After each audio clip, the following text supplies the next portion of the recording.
BPSC 70वीं special में हम लोग कर रहे हैं महात्मा गांधी से जुड़े महत्वपूर्ण फैक्ट्स को कम समय में अधिक से अधिक फैक्ट्स अवेलेबल कराना हमारा उद्देश्य है, और क्योंकि एग्ज़ाम सामने है और हम लोग अभी कर रहे हैं महात्मा गांधी से जुड़े जितने भी एग्ज़ाम में जितने भी प्रकार के प्रश्न पूछे गए हैं उन सबको कवर कर रहे हैं, क्योंकि महात्मा गांधी हो जाते हैं भारत के सारे एग्ज़ाम के लिए बहुत इंपॉर्टेंट। पिछले 2 वीडियो में मैंने पहले भी कवर किए हुए हैं, ये आखिरी वीडियो है और पूना पैक्ट से ये शुरू करते हैं हम लोग। गांधी और इरविन के बीच पूना समझौता हुआ था 5 मार्च 1931 में। गांधी इरविन समझौते में क्या सम्मिलित था, यहाँ एक पुट है, यूपीएससी का प्रश्न है ये।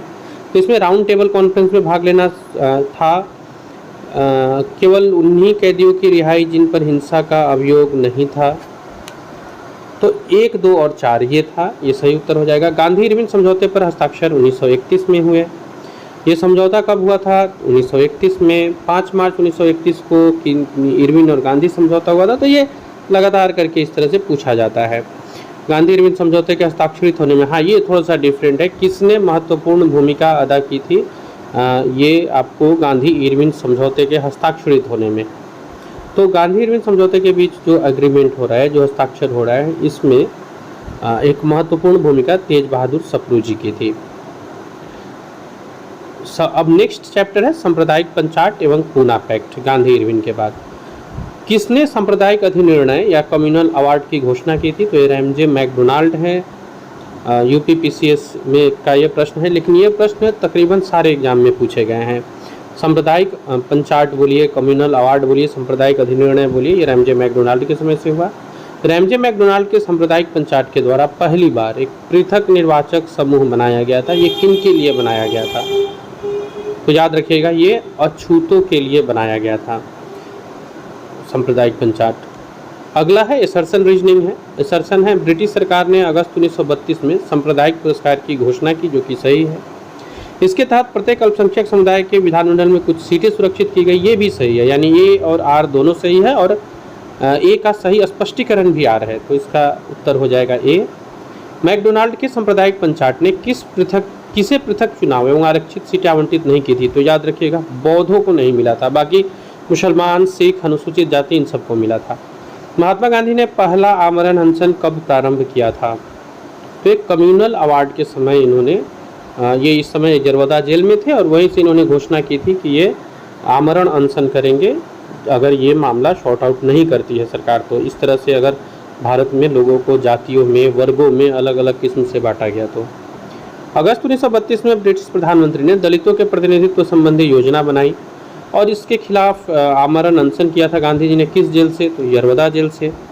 इनका जो मरण पर्यंत उपवास था ये क्यों था?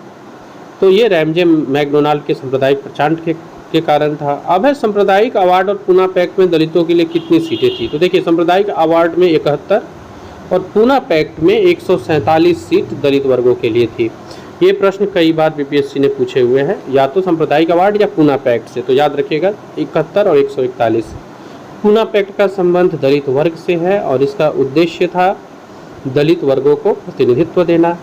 पूना पैक्ट ने कम्युनल अवार्ड के उद्देश्य को धराशायी कर दिया और इसके माध्यम से अनुसूचित जाति जनजातियों के लिए विधानसभा में सीट का आरक्षण हुआ। ये दोनों सही है, ए तथा आर दोनों सही है और आर ए की सही व्याख्या भी करता है। अम्बेडकर और गांधी जी के बीच जो समझौता हुआ था वो पूना समझौता था। अच्छा, ये एक इंटरेस्टिंग क्वेश्चन है, पूना पैक्ट पर हस्ताक्षर किसने किए थे? गांधी, इरविन, गांधी, जिन्ना, गांधी जी, सुभाष चंद्र बोस, गांधी जी और अम्बेडकर। तो ये एक इंटरेस्टिंग चीज़ याद रखिएगा, पूना पैक्ट पर गांधी जी का हस्ताक्षर नहीं है। तो इस हिसाब से इसमें से कोई भी ऑप्शन सही नहीं बैठता है। सांप्रदायिक अधिनिर्णय की घोषणा के बाद ये जो है ये पूना समझौता से आता है। किसने पूना समझौते पर हस्ताक्षर नहीं किए थे?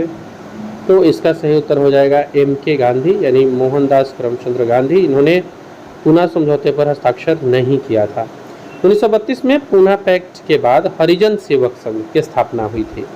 इसके अध्यक्ष घनश्याम दास बिरला थे। ऑल इंडिया अनटचेबिलिटी लीग, बाद में जिसका नाम बदलकर हरिजन सेवक संघ हुआ, इसके प्रथम अध्यक्ष G.D. बिरला थे। भारतीय अछूत विरोधी लीग, एक ही क्वेश्चन है जो रिपीटेड पूछे गए हैं। हरिजन संघ की स्थापना महात्मा गांधी ने की। हरिजन सेवक संघ का पहले का नाम क्या था? All India depressed classes association, all India anti untouchability league, तो ये सही होगा, all India anti untouchability league. और इसकी स्थापना महात्मा गांधी ने की थी। All India depressed classes league, तो देखिए डिस्प्रेस्ड शब्द से आप प्रिपेयर्ड रहिएगा, जितने भी डिस्प्रेस्ड शब्द का प्रयोग किया है ये भीमराव अंबेडकर जी ने किया है, ऑल इंडिया डिस्प्रेस्ड। नेक्स्ट है अखिल भारतीय हरिजन सेवक संघ की 1932 में किसने स्थापना की? महात्मा गांधी थे। महात्मा गांधी क्षणिक भूत की भांति धूल उठाते हैं लेकिन अस्तर नहीं, ये किनका स्टेटमेंट है? किसने कहा था महात्मा गांधी के बारे में कि क्षणिक भूत की तरह धूल उठाते हैं, अस्तर नहीं? बी.आर. अम्बेडकर जी हैं ये। अगला चैप्टर है व्यक्तिगत सत्याग्रह 1940। महात्मा गांधी द्वारा व्यक्तिगत सत्याग्रह आंदोलन के लिए पहले सत्याग्रही कौन चुने गए थे? तो ये विनोबा भावे होंगे। 17 अक्टूबर 1940 को प्रारंभ होता है ये। महात्मा गांधी व्यक्तिगत सत्याग्रह आंदोलन प्रारंभ करते हैं। पहला का उत्तर हो जाएगा डी, विनोबा भावे। और आप नीचे वो एग्ज़ाम्स भी देखते चल रहे हैं जहाँ जहाँ प्रश्न को पूछा गया है। इसके अलावा भी अगर आपको कोई डाउट रहता है या आप कोई सुझाव देना चाहते हैं तो आप कमेंट बॉक्स में लिख सकते हैं मुझे। नेक्स्ट टॉपिक जिस पे वीडियो बनाना हो वो भी आप मुझे सजेस्ट कर सकते हैं।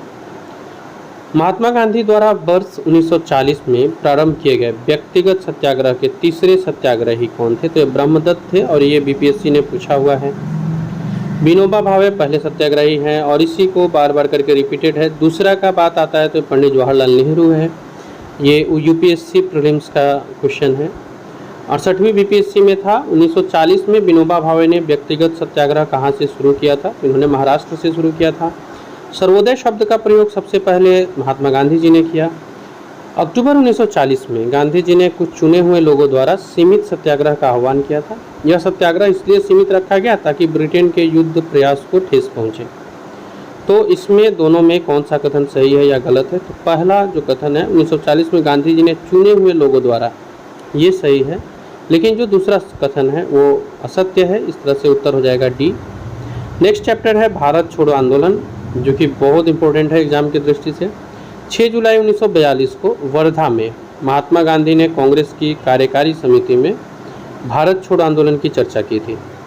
तो डेट है 6 जुलाई 1942, भारत छोड़ो आंदोलन। और अध्यक्ष कौन थे ये पूछा गया है। तो इस समय अध्यक्ष थे मौलाना अबुल कलाम आज़ाद जी, सी राजगोपालाचारी, मौलाना अबुल कलाम आज़ाद, पंडित जवाहरलाल नेहरू, एनी बेसेंट। तो अबुल कलाम आज़ाद हैं। भारत छोड़ो आंदोलन का प्रस्ताव पारित कहाँ हुआ था? तो इसका सही उत्तर हो जाएगा बम्बई, वर्धा इसका सही उत्तर हो जाएगा। भारत छोड़ो आंदोलन के समय भारत के प्रधान सेनापति कौन थे? वेवेल, लिनलिथगो, माउंटबेटन, इनमें से कोई नहीं, वेवेल हो जाएगा। भारत छोड़ो आंदोलन प्रारंभ कब हुआ था? 9 अगस्त 1942। फिर पैरेलल में है 10, 15 और 16 अगस्त। बीपीएससी प्रीलिम्स का क्वेश्चन है। तो भारत छोड़ो आंदोलन का जो बिगिनिंग डेट है, प्रारंभ होता है, 9 अगस्त 1942 है। अब इसमें एक और चीज़ आता है, आप नीचे वाले क्वेश्चंस को हम लोग देखते हैं। भारत छोड़ो आंदोलन किस डेट को शुरू हुआ? 9 अगस्त। भारत छोड़ो आंदोलन किस वर्ष? 1942। अब इसमें कौन सा कथन सही है? एआईसीसी द्वारा भारत छोड़ो प्रस्ताव अंगीकार किया गया 8 अगस्त के बारे में है ये। वायसराय की एग्जीक्यूटिव काउंसिल का विस्तार तो 8 अगस्त को स्वीकृत किया गया, सही है। भारत छोड़ो आंदोलन का प्रस्ताव बम्बई में ग्वालियर टैंक में रखा गया था। 1942 भारत छोड़ो आंदोलन के लिए प्रमुख हो जाता है, बम्बई से शुरू होता है। 8 अगस्त 1942 में कांग्रेस ने भारत छोड़ो आंदोलन बम्बई से प्रारंभ किया। इसकी घोषणा 1942 में हुई अगस्त में। भारत छोड़ो आंदोलन प्रारंभ करने के पूर्व दिन महात्मा गांधी ने क्या कहा था?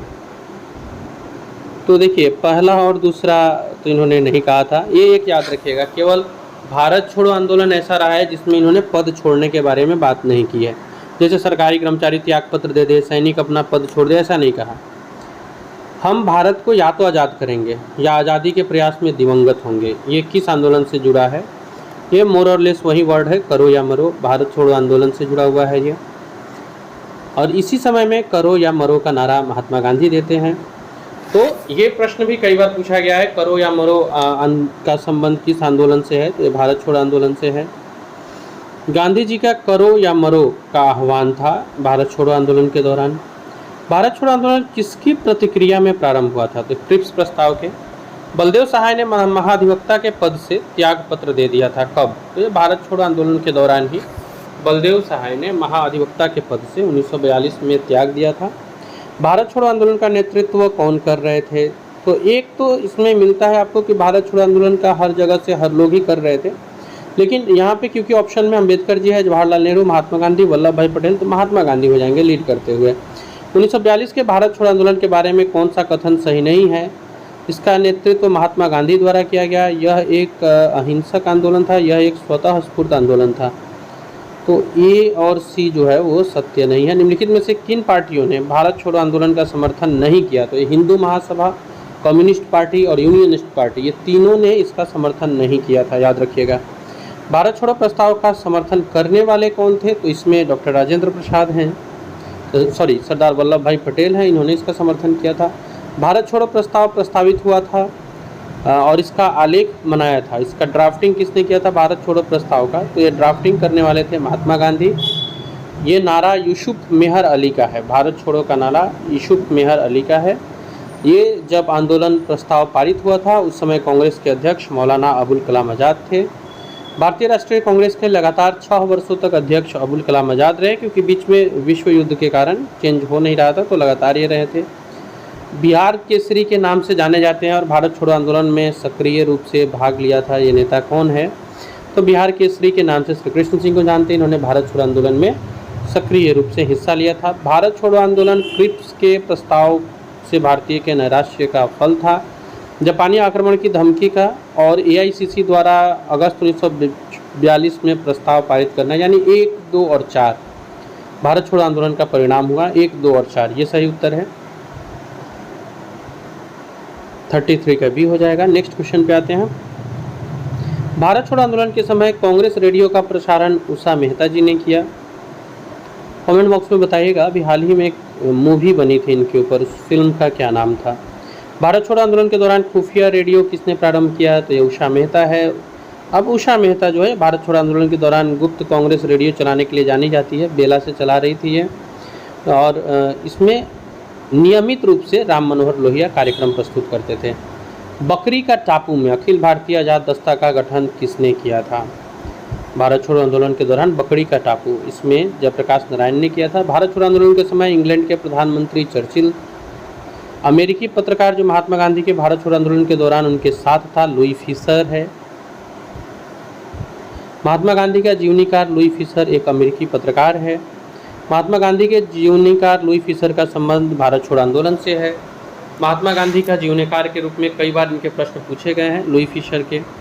किस क्षेत्र में सबसे अधिक दंगे व्याप्त रहे भारत छोड़ो आंदोलन में? तो 1 और 4 बिहार और संयुक्त प्रांत होगा। लिनलिथगो ने 1942 के अगस्त आंदोलन को सिपाही विद्रोह के बाद सर्वाधिक गंभीर कहा था और किसान व्यापक आंदोलन कुछ क्षेत्रों में उठे थे। तो देखिए, कथन अगर दोनों देखा जाए तो सही है और आर ए की सही व्याख्या भी करता है। डॉक्टर राजेंद्र प्रसाद को 9 अगस्त 1942 को गिरफ्तार करके कहाँ भेजा गया था? तो बांकेपुर जेल भेजा गया था, याद रखिएगा। भारत छोड़ो आंदोलन के समय ये बांकेपुर जेल में है। योगेंद्र शुक्ल ये कहाँ लाए गए थे? 7 दिसंबर 1942 को। तो ये 7 दिसंबर 1942 को योगेंद्र शुक्ल को पटना लाया गया था।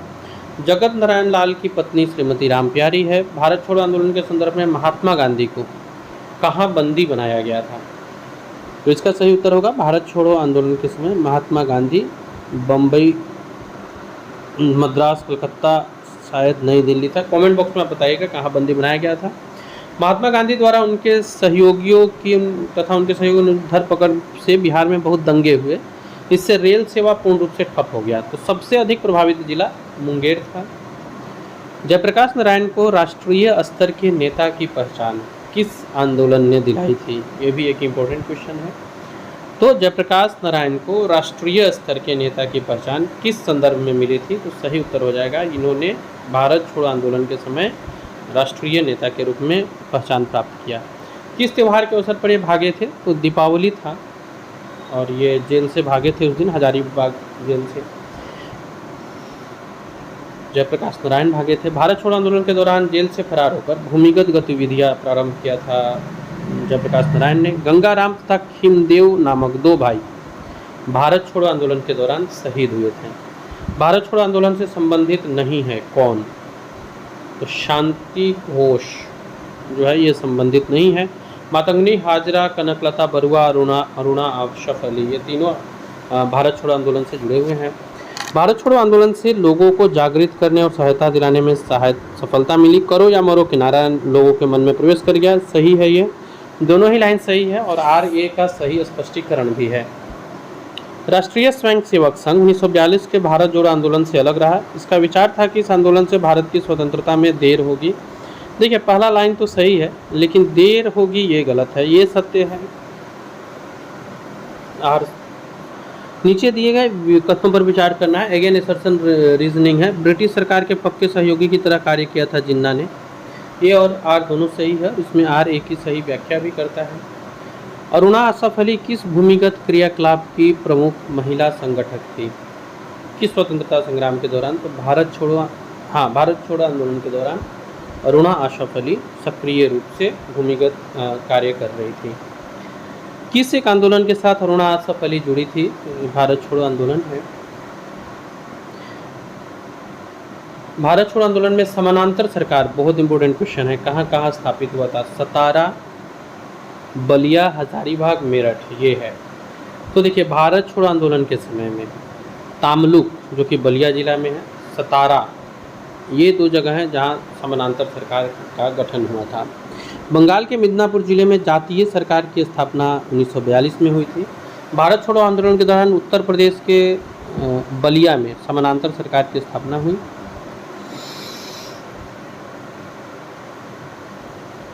उत्तर प्रदेश के किस एक जनपद में भारत छोड़ो आंदोलन के दौरान समानांतर सरकार, एक सिमिलर क्वेश्चन चल रहा था। कनकलता बरुआ नामक एक कन्या ने जनता का जुलूस निकाला था और गोली लगी थी इन्हें। यह घटना गोहपुर की है।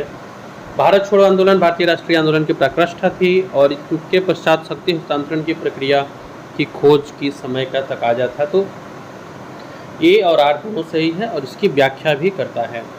भारत छोड़ो आंदोलन के बाद C राजगोपालाचारी ने दी वे आउट नामक पैम्फलेट जारी किया, जिसमें संवैधानिक गतिरोध का हल, ये इसका प्रस्ताव था। तो इस वीडियो में हम लोगों ने कवर किया महात्मा गांधी से जुड़े हुए इंपॉर्टेंट फैक्ट्स को, और पिछले 2 वीडियो यानी इस 3 वीडियो में हम लोगों ने महात्मा गांधी से अब तक किसी भी एग्जाम में जो भी प्रश्न बने हैं उन सबको कवर कर लिया है।